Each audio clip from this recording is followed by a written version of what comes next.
Hello there. What's going on, everybody? Today I'm armed with the Riot Control Baton to bring you the discussion of, is Fantasy Flight spreading X-Wing too thin? We've got a lot of stuff to talk about, a lot of stuff coming in 2019, a lot of new things, and also the possibility of Old Republic. So let me start at the beginning.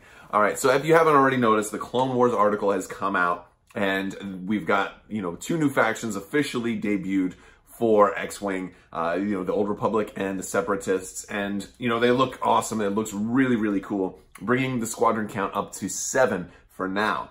7 is pretty high. It does kind of beg the question on a couple of other things, like, is Scum going to eventually be, like, all the scum from the Clone Wars? Are they going to eventually just get lumped into the Scum and Villainy faction, making, like, the Scum and Villainy faction much bigger than everything else, which may or may not be okay depending on what their plan is moving forward. But it also kind of makes me think, well, are they spreading things a little too thin? What I mean by that is it's become abundantly clear that eventually, after all the new factions get settled, you're going to have 7 factions, and usually most waves don't have 7 ships. So you're going to start having to leave, existing factions out in the dirt. We've already seen this with the Rebellion. The Rebellion hasn't gotten anything beyond the launch of the initial 2.0 launch.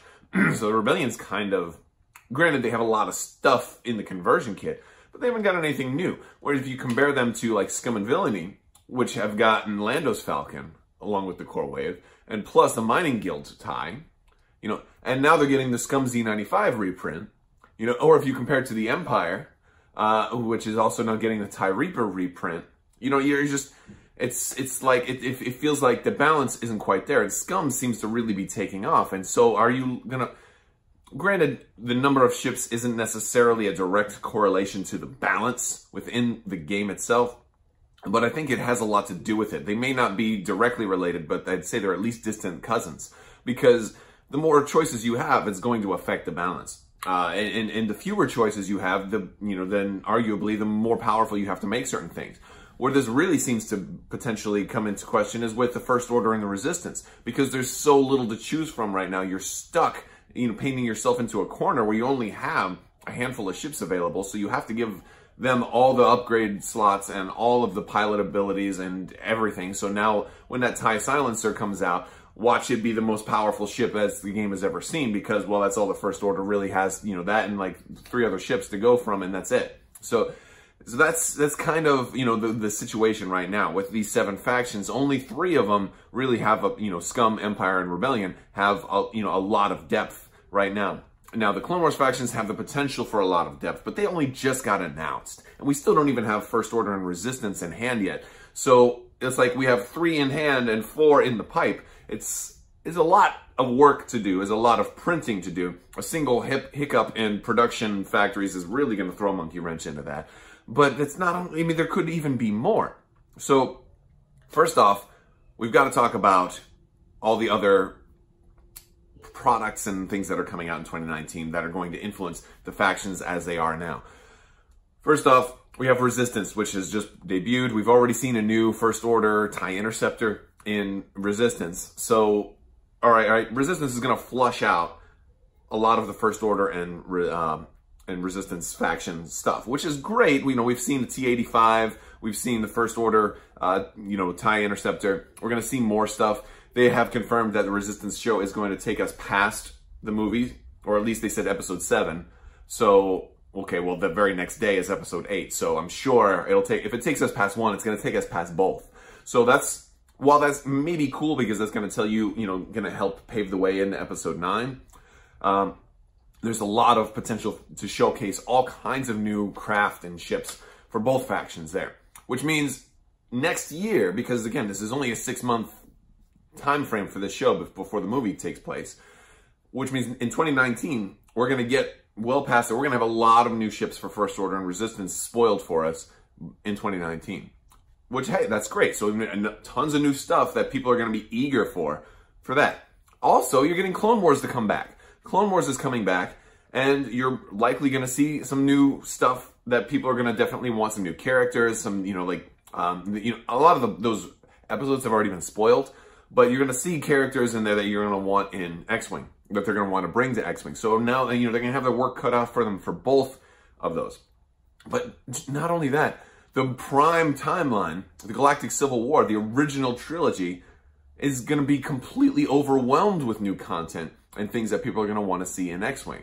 What am I talking about? Well, first off, they just announced the Cassian Andor, a spinoff, which is going to, basically be, taking place during the formative years of the rebellion. So that's going to be a show on Disney Plus. Now, that one is going to be, they're going to start work on that in 2019. We're probably not going to see it in 2019. We'll probably see it in 2020, but they haven't announced a date on when we're going to actually debut a show like that. But that's coming. So that's going to be in the prime timeline with all kinds of crossover possibilities and the possibilities to introduce all kinds of new ships, just like Rebels did. So that's huge, and that's really going to bring a lot of new ships for the Empire and for the Rebellion, and possibly for Scum. Scum fits into all of this. And speaking of Scum, how about The Mandalorian? The Mandalorian is coming out. That's going to be all Scum. You already have so much Scum. You're going to have tons more Scum. The Mandalorian also might introduce new factions that you're going to want to include. And now you're at this point, all of a sudden, well, we have 7. We need to do 8, right? We need to do 8 because we have to do maybe a Mandalorian proper faction. Also, the books that have been coming out. Timothy Zahn's writing a new trilogy that's kind of, I'm not going to give you spoilers, but it's kind of throwing hints at a new faction that could be in the the unexplored, the unknown regions, out in wild space.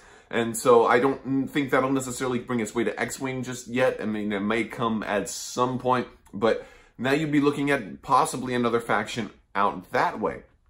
Granted, you can for now, you can always group anything you want into Scum, pretty much, but they definitely don't seem like they're Scum appropriate.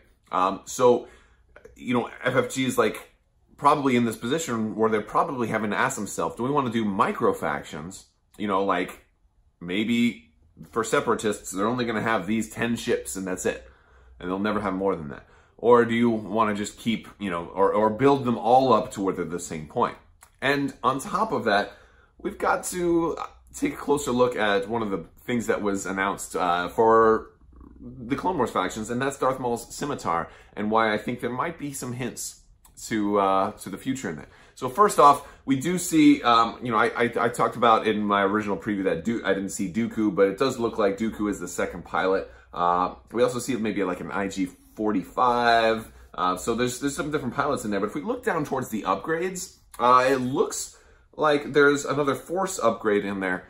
And boy, if that face on there doesn't look familiar, could that be Darth Malgus from Star Wars The Old Republic? That would be really surprising. I don't know if it's necessarily him or just somebody meant to look like him, like an old ancient Sith warrior, or but it looks an awful lot like Darth Malgus. Let me know what you think. If you think that was either meant to be a Easter egg towards Darth Malgus, or do you think it was just meant to be inspired by his design, perhaps? But I mean, it looks pretty similar to me. It looks like that was the direct, taken from that, almost like it's a slight nod. Oh, by the way, we're not done adding new factions yet. We're also going to get an Old Republic. And if they do eventually, and I hope it's not for a while, because you kind of want the factions. The 7 is already a lot. You kind of want them to maybe settle before you add even more. But is that just going to be like way too much, or are they going to take the Old Republic and add those to the Galactic Republic? And it's interesting for them to do this because the Sith Infiltrator is probably one of the oldest and most ancient kind of designs in the entire line so far, because probably the oldest ship we've seen on a movie screen, considering, they've never used it after that, and it was probably an ancient design already by the time that, Darth Maul was flying around in it. But Star Wars is kind of one of those things where just because something's old doesn't mean it's bad. If it's been kept up, it can just do just fine. Hence why you see the Millennium Falcon, like almost 100-year-old ship by the time of Episode 8, still flying around and just destroying all of the brand new First Order stuff. So if you maintain stuff, it can work just fine. It's just, I think in the Star Wars universe, the older something is, it just, things tends to break down. So that's why we get newer designs and newer ships, just because the old ones are frankly just old. But I mean, there's even more stuff coming out. We still have, in addition to the TV shows like the Cassian Andor and the Mandalorian and Resistance, we're also getting new movies. We're getting Rian Johnson's new trilogy. We still you know, don't know a whole lot about that. And then we're getting Dan and Dave from Game of Thrones that are making a new series of movies. So all of this stuff combined is going to add up to a ton of new things that we want to see on our tabletops. And it's probably not all going to fit into one of the 7 current factions. So are we getting into a point where, you know, maybe they need to add a non-aligned faction, just an extra faction that can go with anybody? Although you could say, well, if they were going to do that, shouldn't that have been the Scum and Villainy? So, you know, maybe they're planting seeds. Maybe they're looking at X-Wing 3.0 at this point in time. I don't think so. I think it'll be kind of fun just to see. But there's a lot of stuff. I really want to hear if you guys think that there's a possibility for Old Republic now in X-Wing. And do you think that was Darth Malgus on that card? Is that giving us a little bit of a sneak peek? Let me know your thoughts in the comments section below. Don't forget to enter my latest giveaway also for a Super Star Destroyer. Just got to subscribe and leave a comment.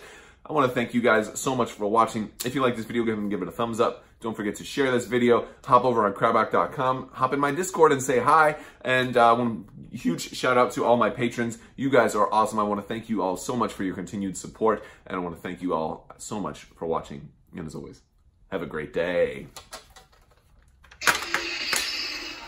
Oh, that's better.